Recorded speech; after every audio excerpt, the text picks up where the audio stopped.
Sábado, 17 de setembro de 2022, hoje é dia do nono horário eleitoral gratuito dos candidatos à presidência da República e nós vamos reagir. Agora, vamos falar antes de desinformação. Vocês sabem, a maior parte das pessoas hoje no Brasil se informam pelo Zap, pelas redes, aqui no YouTube. O nosso trabalho no meio é injetar informação que ajude as pessoas a entenderem o que está acontecendo. Não é pró um candidato ou outro, mas é 100% em prol da democracia. Olha, nesses últimos dias eu venho pedindo suas assinaturas. Graças às assinaturas de vocês, hoje já somos mais de 30 profissionais. Os vídeos que produzimos aqui, eles são vistos mais de 1 milhão de vezes por mês. E nesse último mês, nós triplicamos a produção. E não vamos parar. Não mesmo. Sabe o que faz uma imprensa realmente independente? Vocês. E olha, zero demagogia aqui. Vê como é que funciona. Quando o jornalismo é financiado por quem o assiste, nunca estamos nós, jornalistas, à mercê de ninguém. Porque a gente é financiado por quem assiste, por quem consome o que nós produzimos. Nós não precisamos de outros recursos. Assinaturas sustentam uma imprensa livre. Uma imprensa livre produz o tipo de informação que vocês veem a gente produzindo aqui. E informação é o combustível das democracias. Quando é a desinformação que impera, dê uma pausa, assine o e-mail. São só R$10 por mês para a gente conseguir levar mais informação para mais gente. Informação onde ela é mais importante. Aqui no YouTube e nas outras redes, exatamente nos lugares onde a máquina contra a democracia opera. Nós realmente precisamos das assinaturas de vocês. E vamos reagir? Vem!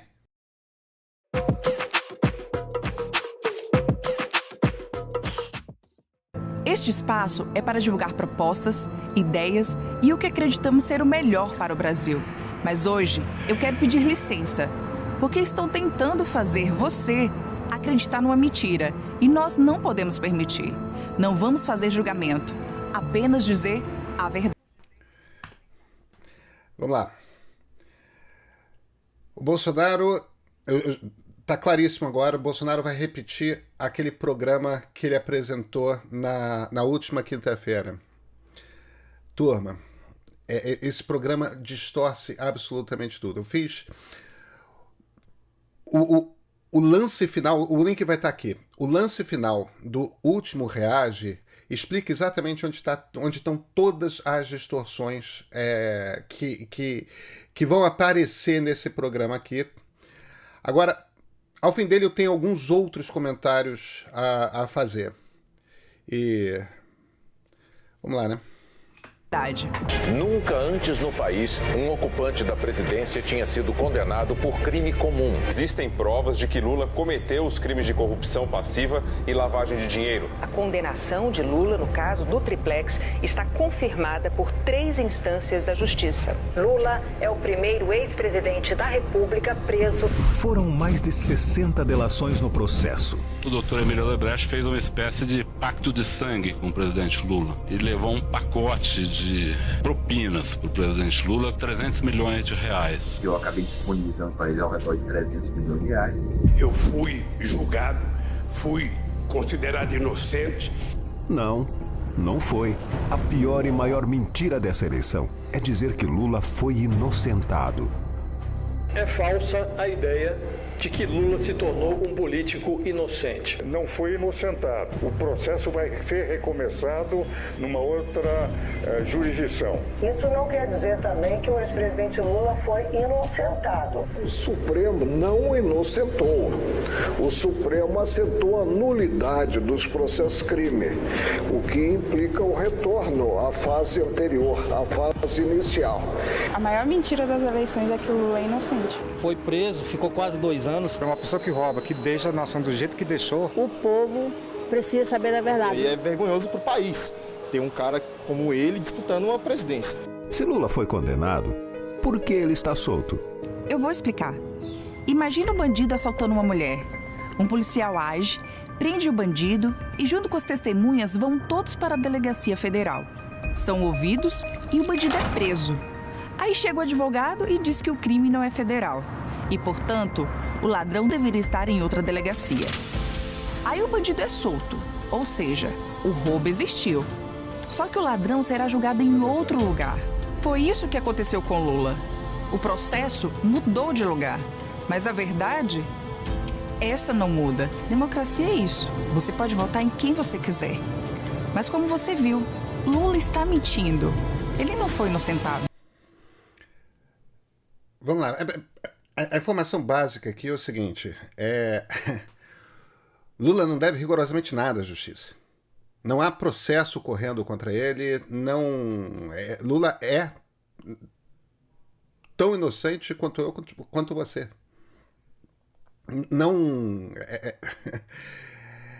Isso é importante que isso fique extremamente claro. Olha, isso não quer dizer que não tenha havido corrupção crassa no governo dele, não. Tá? Teve. Corrupção é um processo endêmico do Estado brasileiro. E Jair Bolsonaro é pessoalmente um dos presidentes mais corruptos que nós tivemos na nossa história. Quantos imóveis mesmo ele comprou em dinheiro vivo, entendeu? Quer dizer... Agora, noves fora a hipocrisia, eu não vou entrar novamente em toda a descrição, em toda a discussão que a gente já passou no último programa a respeito de todos os muitos problemas que aconteceram na Operação Lava Jato.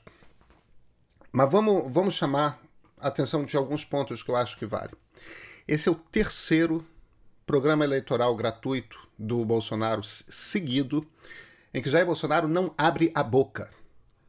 Nesse aqui e no de quinta-feira, ele sequer apareceu. Ele gastou o programa inteiro para atacar o Lula. Terceiro seguido que ele não abre a boca. Isso não é só sinal de que eles estão numa coisa desesperada de anticampanha, não, tá? Isso é também sinal de que uma das conclusões da turma de publicidade do governo Bolsonaro, da campanha Bolsonaro, é de que ele não ajuda a si mesmo. Não abre a boca, faz 3 programas. Tudo bem. Outro ponto. O que está acontecendo aqui? Isso aqui é medo de vitória do Lula no primeiro turno.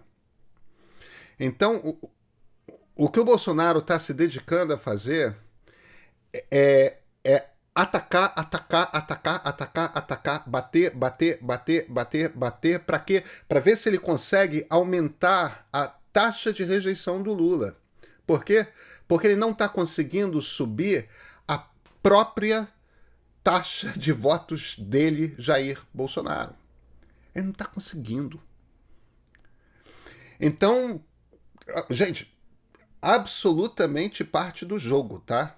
Agora, é o tipo da campanha que você, quando está 2 semanas da eleição, quando você já está nesse nível, 3 programas seguidos sem o candidato falando, 2 programas seguidos só de ataque direto ao candidato na frente, isto já é sinal de desespero, tá? Desespero. Vamos lá.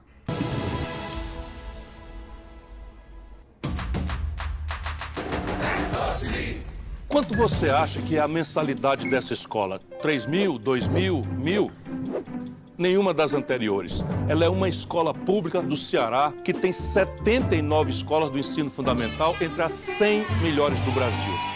É com base nesse exemplo que eu defini a meta de transformar a nossa educação pública numa das 10 melhores do mundo em 15 anos. Se eu pensar no brasileiro, de modo geral, o sonho dele é que o seu filho tenha uma vida melhor do que a dele. Mas como é que eu garanto que isso chegue para todo mundo? A educação. Porque a educação é a forma mais efetiva de combater a pobreza. É uma revolução que o Brasil tem que fazer para caminhar com passos firmes rumo ao futuro. Você vai poder ver esse programa do Ciro completo. Tem... mais candidatos deviam ter propostas desse tipo. Aí, na boa, eu acho que o caminho nacional desenvolvimentista... Enfim, a gente não precisa entrar nessa discussão. Mas seria tão bom se mais candidatos estivessem com esse tipo de meta agressiva a respeito de educação, sabe? Uma das 10 melhores educações públicas do mundo em 15 anos, pô. É de longe uma das coisas mais urgentes de fazer no Brasil. Atacar o problema da educação fundamental pública, sabe? Enfim, vamos lá. Hoje à noite e ao vivo. Começa às 20h45 e o endereço está aqui, cirotv.com.br. Combinado? Estamos acompanhando muitas campanhas que buscam os cristãos como apoio eleitoral. Cristãos são pela vida e contra o aborto. Visitamos os principais partidos para colher assinaturas em um pacto pela vida. Pela primeira vez na história, um padre e um pastor se unem em torno de um propósito maior. Vocês viram que o padre falso nesse programa apareceu com batina de cardeal, né? Ele não era um padre ortodoxo. Um padre e um pastor. A maior surpresa dessa eleição, que continua subindo a cada pesquisa Datafolha. Olha só do que...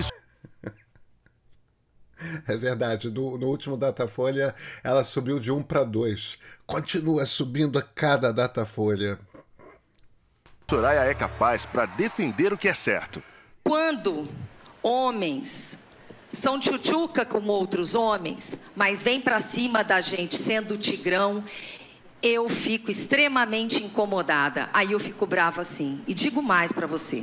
Lá no meu estado, tem mulher que vira onça. E eu sou uma delas. Soraya. Você já reparou que essa eleição tá cheia de donos da verdade? Só tem sabe tudo.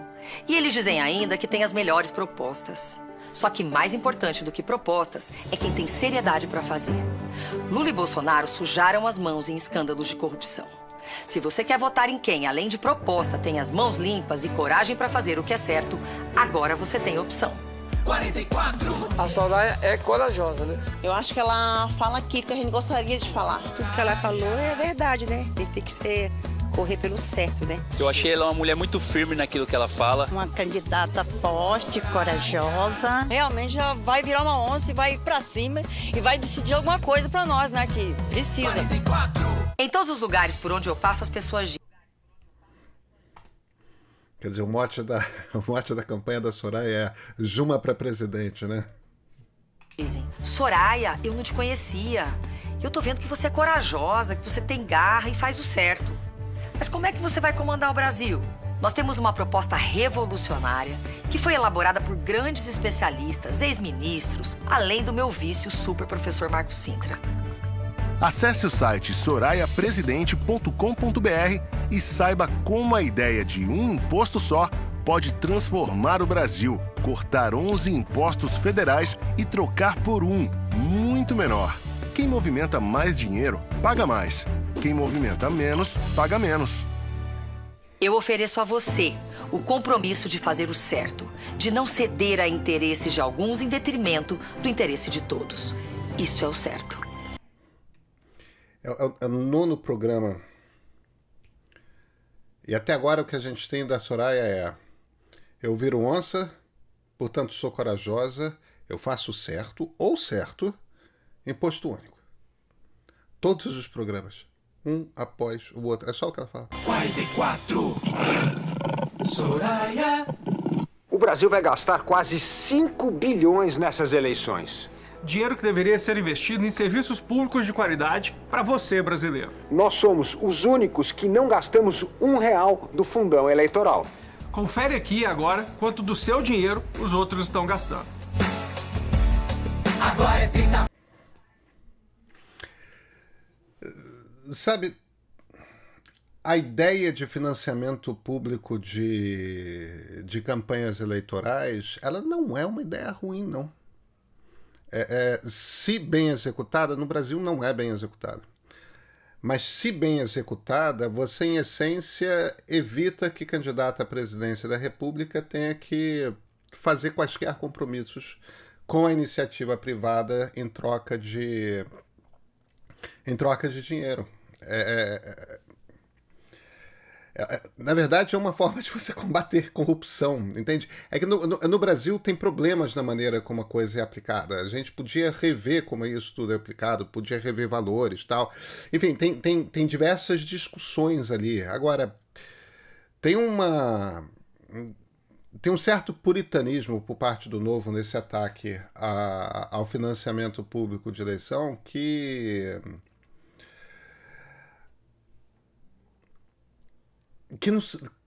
não se sustenta perante argumentos. Ah, não. Nossa campanha é 100% financiada pelos empresários que nos apoiam. Isto não é bom. Isso não é bom. Nunca foi. Vai, Felipe Presidente. Alguém já viu alguém pedindo um pão na porta ali no caixa da padaria? Você não vê, pô. Mentira. 33 milhões de pessoas passam fome no país. A economia está bombando. Mentira. A inflação dos alimentos está sufocando as famílias. O Brasil está dando certo. Mentira. Há 4 anos o salário não tem aumento real e quase 80% das famílias estão endividadas. A verdade é uma só. Bolsonaro está acabando com o Brasil. A campanha do Lula está no mesmo... num estilo muito diferente, né? Mas está no mesmo estilo da campanha do Bolsonaro, que é batendo no Bolsonaro para aumentar a taxa de rejeição dele. Quer dizer,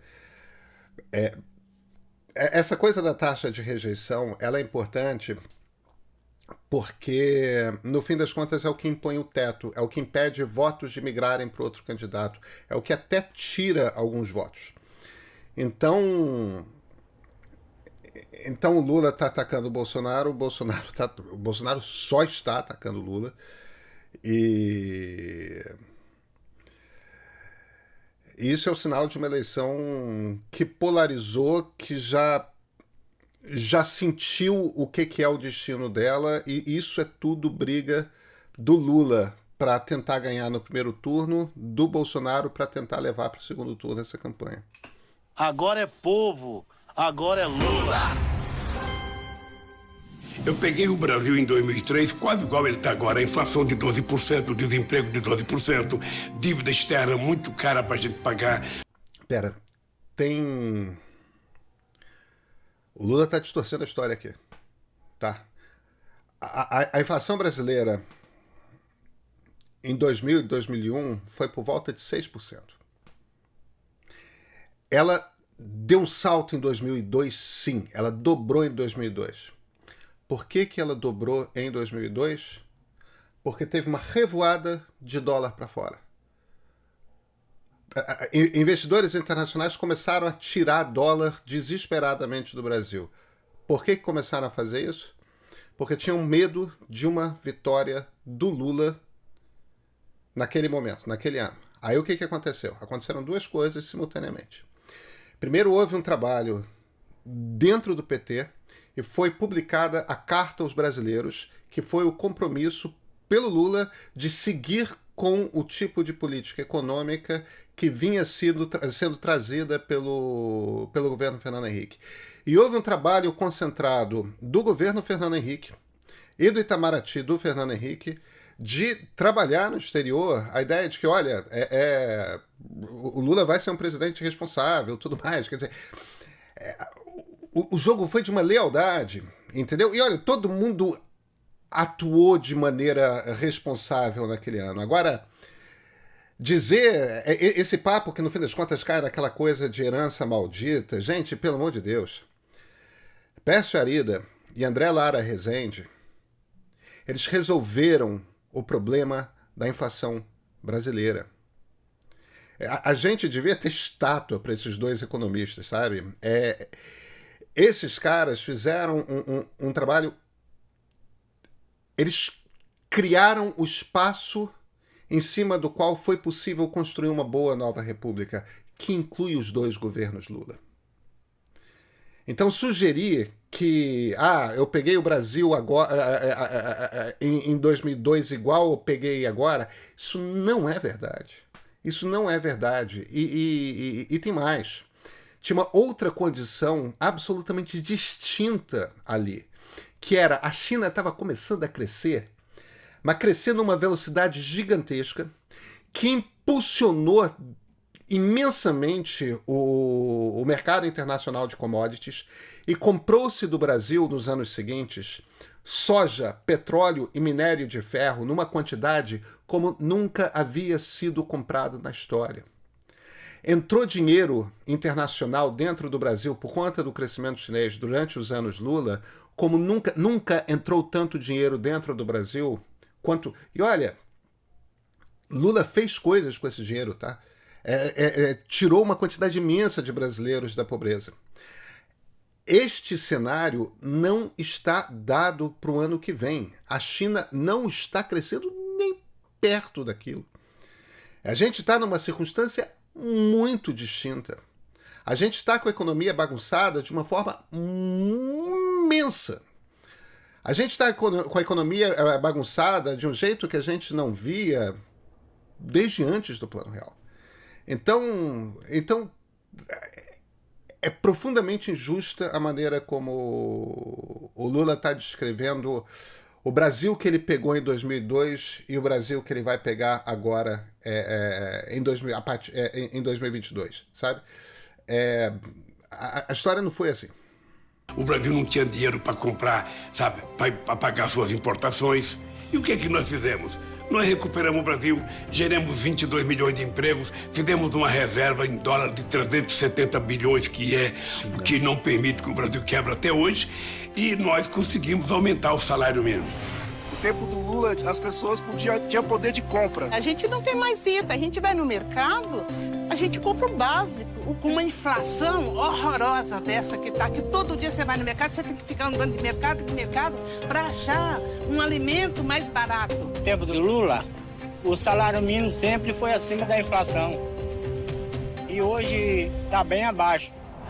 Nós precisamos ter consciência que o salário mínimo de R$ 1.200 é muito pouco, gente, é muito pouco. É importante que você que está me ouvindo saiba o seguinte: nós vamos continuar aumentando o salário mínimo. E nós vamos provar que isso não quebra a economia, que isso não traz a inflação de volta. Nós vamos provar que melhora a vida do povo.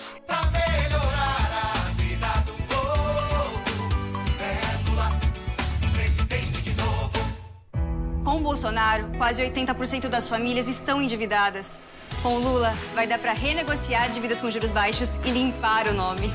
Com Bolsonaro, o salário mínimo não tem ganho real há 4 anos. Com Lula, teremos salário mínimo forte, com reajustes acima da inflação. Com Bolsonaro, o desemprego atinge quase 10 milhões de pessoas. Já Lula vai investir em grandes obras para gerar milhões de empregos. E a gente que é micro ou pequeno empreendedor? Nós vamos incentivar o microempreendedorismo e o BNDES vai agora financiar pequenas e médias empresas, o micronegócio, o empreendedorismo. E nós que estamos no corre dos aplicativos, como que vai ser? Você muitas vezes carrega comida nas costas, sentindo o cheiro da comida e não tem dinheiro para comer. Você não tem descanso semanal remunerado, você não tem férias, você não tem 13º. Então é preciso restabelecer os direitos dos trabalhadores. E aqui no Brasil a gente vai tentar rediscutir de forma muito criteriosa com as pessoas do aplicativo. Então, não se preocupe que nós vamos encontrar uma solução. Olha, tem alguns aspectos muito bons nessa campanha. Primeiro, acho que não custa, tem uma certa injustiça, vocês sabem que eu considero que a campanha do PT do ponto de vista da comunicação, a campanha mais bem estruturada, mais bem feita e tudo mais. Agora, você vê, a Soraya tem uma quantidade imensa de tempo. E até agora, zero. Entendeu? Todo mundo sabe que o Ciro tem um livro com uma longa lista de propostas. Ele tem muito pouco tempo. A gente nitidamente vê na campanha do Lula que ele sempre tem esse espaço no qual ele começa a fazer várias pontuações. Cara, tem uma coisa, tem alguns pontos aqui que eu acho preciosos e denotam claramente uma mudança de cabeça dentro do PT. BNDES para financiar microempreendedorismo, para financiar empreendedorismo. Isso era um palavrão no PT há meses. E, de repente, isso está sendo abraçado aqui. Isso é excelente, porque a gente não está falando apenas do pequeno salão de beleza, da pequena loja de roupa, da pequena malharia, tudo mais. A gente não está falando só disso. A gente também está falando de startups. A gente precisa de métodos de financiamento de startups, porque startups desenvolvem um tipo de tecnologia que, no arco do tempo, geram uma quantidade imensa de recursos para o país, geram riqueza de grande forma. E em segundo ponto, essa preocupação com quem trabalha com aplicativo, motoqueiro, motorista, etc., essa é uma preocupação mundial. O Reino Unido decidiu que essas empresas de aplicativos têm que dar direitos trabalhistas. É claro que cada país, cada estado lida com o que quer dizer direito trabalhista de alguma forma. Mas coisas como é que você garante a saúde? Como é que você garante... né, eu estou falando de seguro-saúde aqui. Como é que você garante algum dinheiro para que as pessoas possam descansar no fim de semana? Como é que você garante que as pessoas possam adoecer e não ficar sem dinheiro de repente, entende? Essas são questões. A Califórnia, onde fica o Vale do Silício, está discutindo esse troço pesadamente e já está impondo às empresas de aplicativos, inclusive Uber, que comecem a rever aquilo que elas precisam oferecer para quem trabalha, entende? Porque hoje é um tipo de emprego barbaramente precarizado. Então, nesse sentido aqui, tanto do ponto de vista de um governo federal preocupado com a empresa que está nascendo, preocupado com investir e incentivar empreendedorismo, quanto um governo federal preocupado em, olha, a gente precisa puxar aqui essas empresas de aplicativo e começar a discutir o trabalho.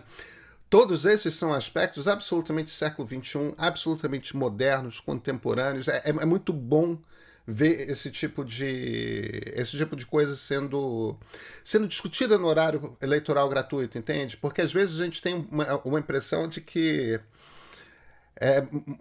muito do nosso debate político está congelado lá atrás, nos anos 50, nos anos 80 e tudo mais. Quando a gente vê o século XXI sendo discutido, que é isso aqui, é quase um alívio. Não por causa do candidato, não, tá?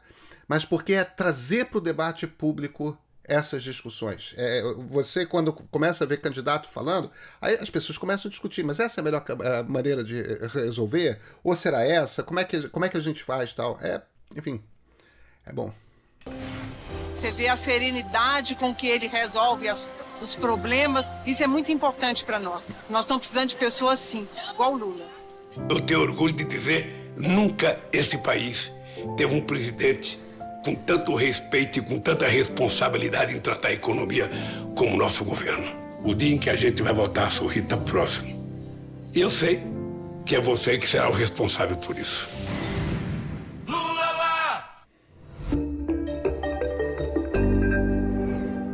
Algo deu errado na sua estratégia, general. O Ministério da Saúde, sob o seu comando, nos deixou nesta guerra em campo aberto. Sem armas, ministro, porque não temos vacina. Nós viramos alvo fácil. Que coisa triste que eu vivenciei lá. Porque eu entrei comovida e saí totalmente indignada com o que aconteceu lá dentro. Então fala assim, não houve corrupção na compra da vacina, porque a CPI antecipou e a CPI impediu. Se negou vacina no braço do povo brasileiro. 45 dias de atraso.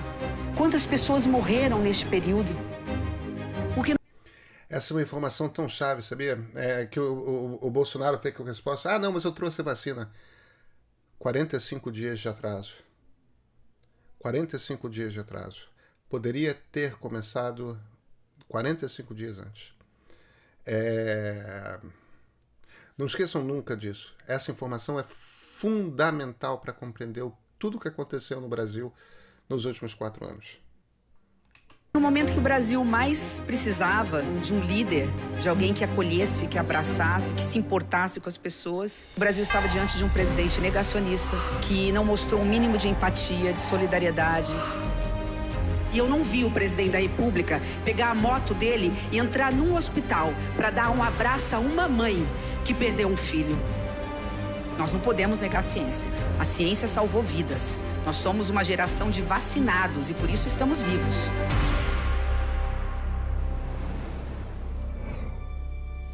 No Brasil, há quase 1000 municípios que não têm hospitais públicos e dependem das santas casas e dos hospitais filantrópicos, como este aqui, onde eu nasci. E fruto da pandemia, hoje nós temos uma fila interminável de exames, cirurgias e consultas. Se eleita presidente da República, vou atualizar a tabela SUS. 25% por ano até 100% nos 4 anos. Nós viemos aqui assumir um compromisso com todas as santas casas, hospitais e com a saúde dos pobres. As pessoas estão morrendo com câncer avançado de próstata, de mama, porque não puderam fazer exames. Então, isso sim, nós podemos decretar estado de calamidade ou estado de emergência para fim de dizer para o prefeito: cumpra a sua parte, faça os exames, mande a nota e nós vamos pagar. O SUS é o maior programa social do Brasil e ele salvou as nossas vidas na pandemia. O problema são as filas com exames, consultas e cirurgias. Hospitais regionais de ponta como este têm que estar em todos os cantos do Brasil. E é isto o que vamos fazer. É a Simone, presidente do Brasil. É muito interessante como que a Simone faz uma campanha que é similar em estrutura à do Lula, né? Bate no Bolsonaro, proposta. Entendeu?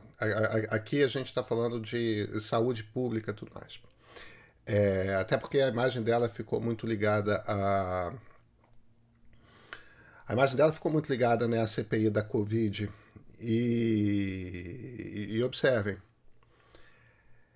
diferentemente da campanha Ciro Gomes, que não está fazendo isso na televisão, mas nas redes está batendo muito no Lula. Aqui há um pacto não declarado de cavaleiros, né? Um pacto de... Não. Isso aqui é um aceno para o segundo turno, tá?